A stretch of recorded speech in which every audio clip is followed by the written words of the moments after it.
C'est la grosse perf de ce Masters, un sublime Alexander Zverev s'offre Novak Djokovic encore une fois cette saison dans un grand rendez-vous après les Jeux Olympiques en demi-finale. Dans cette vidéo, on va revenir en détail sur cette performance, un peu de Dani Ladd également et mes pronostics pour la finale. C'est votre avant-dernier digest de Turin et on attaque juste après ça.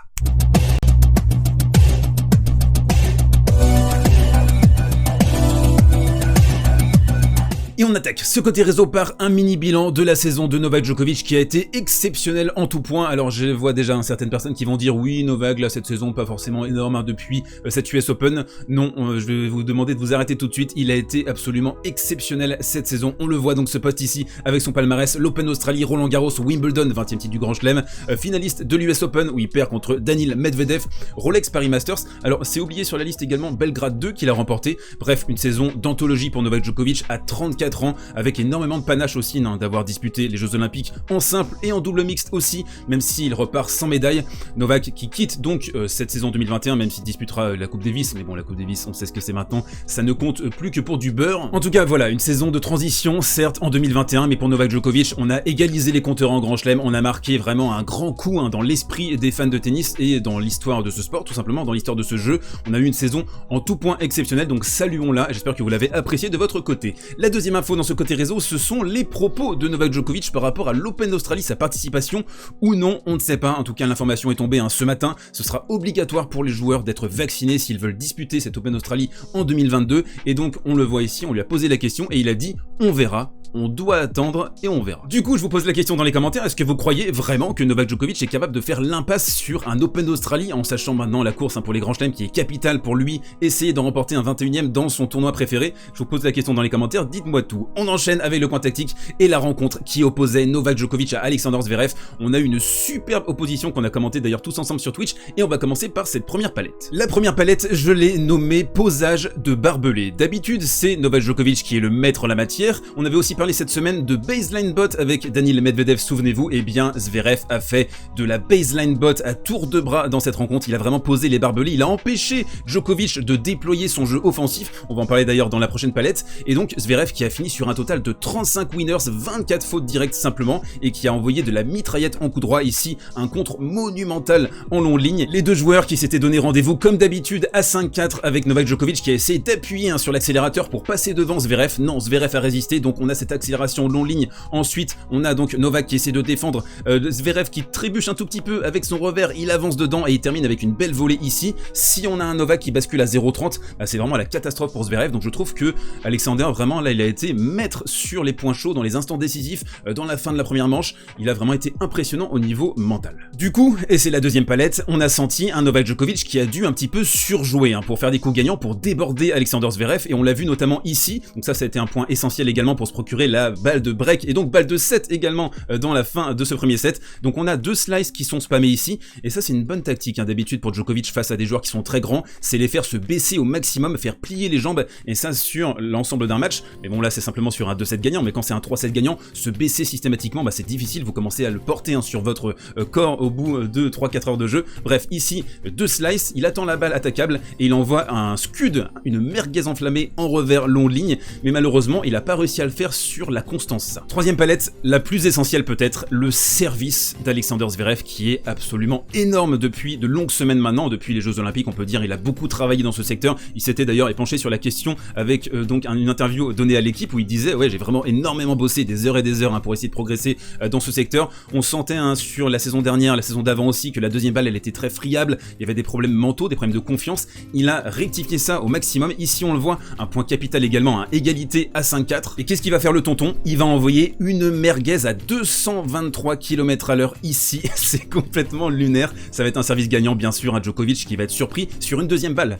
Et ça c'est ouf, donc c'est un petit peu la Dani Ladd, il s'est inspiré, mais il le faisait aussi, il l'a fait d'ailleurs à la ATP Cup en début de saison, les deuxièmes balles extrêmement écrasées, il l'avait fait d'ailleurs contre Novak Djokovic à la ATP Cup, et on voit clairement qu'il y a eu un déblocage mental du côté d'Alexander Zverev, il se sent peut-être un peu plus légitime depuis sa victoire aux Jeux Olympiques, qui a vraiment clairement débloqué un truc dans un énorme rendez-vous, c'est tous les 4 ans, il a réussi à battre le boss en demi-finale alors qu'il était mené 1-7 1 break, il a sorti un niveau jeu stratosphérique. Alors certes on a un Novak qui baisse physiquement dans le milieu du deuxième set dans les Jeux Olympiques, mais quand même il faut relever la perf perf de Zverev, et là c'est un petit peu pareil, c'est-à-dire que dans le deuxième, on a un Djokovic qui baisse un petit peu, qui attend de voir ce qui se passe, qui n'est pas sur un niveau prodigieux, mais qui arrive à cueillir Zverev sur la fin du set, et c'est toujours un joueur qui est difficile à battre, il faut rester mentalement pleinement engagé, et il faut souligner les grands progrès de Zverev dans ce secteur. Quatrième et dernière palette dans cette rencontre, je voudrais souligner la créativité, la création d'Alexander Zverev. Alors c'est un joueur sur lequel on pouvait parfois dire ouais le mec il est trop passif, il reste à 2 mètres de sa ligne de fond, il attend de voir ce qui se passe, un petit peu à la manière de Gaël Monfils. Ici j'ai trouvé qu'on a eu un réglage parfait entre défense et attaque. Ici donc on voit un petit slice d'abord pour commencer, très intelligent, ici un petit peu court qui va forcer Novak Djokovic à avancer dans le court. C'est toujours difficile hein, quand vous devez avancer et ensuite repartir vers l'arrière pour bien garder ses repères. Ensuite il va repartir sur un deuxième revers là et derrière avancer, un énorme coup droit encore une fois. Zverev qui a su prendre le temps, qui a su faire confiance aussi à sa stabilité sur la baseline face à l'un des maîtres dans l'histoire de l'humanité de ce jeu qu'est Novak Djokovic. Donc vraiment on a eu ça, de la patience, de la construction, un service qui a tourné à 211 km/h en moyenne et aussi derrière sa deuxième balle, eh bien beaucoup plus de stabilité, de la patience pour construire des points intermédiaires, des points longs et on le voit hein, derrière sa deuxième il est à 63%, Novak simplement à 41%.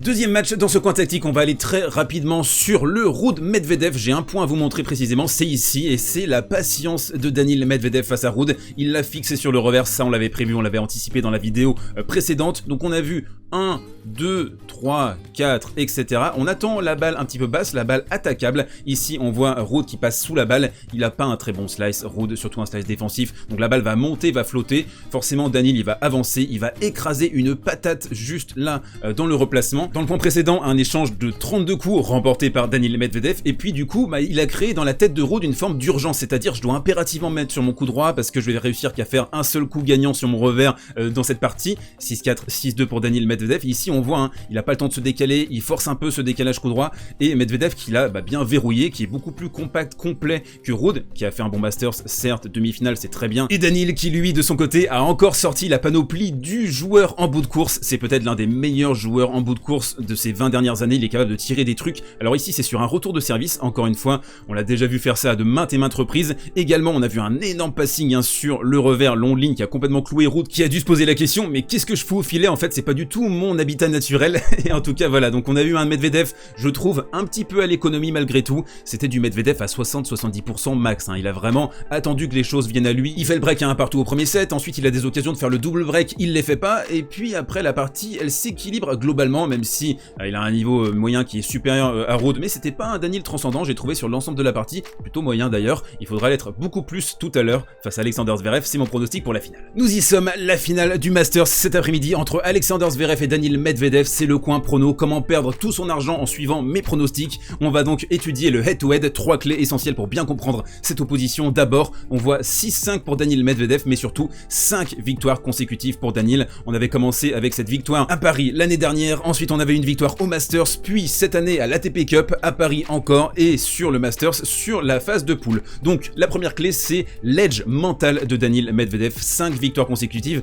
mais attention, je trouve que le plafond max de Zverev sur ce tournoi, en tout cas sur cette fin de saison, il est plus élevé que celui de Daniil, il est capable de jouer à un niveau supérieur, on l'a vu donc hier, aujourd'hui, je sais plus parce que là je suis en train de tourner à 1h du mat contre Novak Djokovic. Donc la première clé c'est l'edge mental, la deuxième clé, la plus importante, c'est la fraîcheur physique. 2h28 pour Alexander Zverev passé face à Novak Djokovic, lui, Daniil il s'est complètement baladé cet après-midi, il était déjà au lit en fait quand les deux joueurs Zverev et Djokovic ont terminé leur rencontre, donc clairement on va avoir un avantage physique, surtout dans un tournoi qui prône un petit peu cet avantage avec le Masters qui arrive en fin de saison, une saison 2021 qui a été extrêmement exigeante pour les organismes. Et la troisième clé, au-delà de la qualité de service qui va encore une fois être prédominante dans cette opposition, c'est le posage de barbelé. Daniil il est pas bête, il a vu que Zverev a énormément joué hier, aujourd'hui, je sais plus. Ah, putain. Vivement que ça se termine sous ça, j'en peux plus. Donc je disais, les barbelés de Daniil, il va pousser en fait le Z à forcer, comme le Z a poussé Djokovic à forcer sur ce match cet après-midi, je sais plus, je suis paumé. Bref, sur cette base, je pense que ce sera une victoire de Daniil Medvedev en 3 manches, et ce match, on va le vivre ensemble à partir de 16h50 aujourd'hui sur ma chaîne Twitch, n'hésitez pas à passer, on va se régaler, on s'est régalé hein, sur la demi-finale entre Djokovic et Zverev, et j'espère qu'on va le faire également ensemble sur le Medvedev-Zverev. Pour les autres, on se retrouve très vite pour le dernier digest de Turin, d'ici là portez-vous bien, prenez soin de vous et mangez des fraises, du kawa, buvez quelque chose.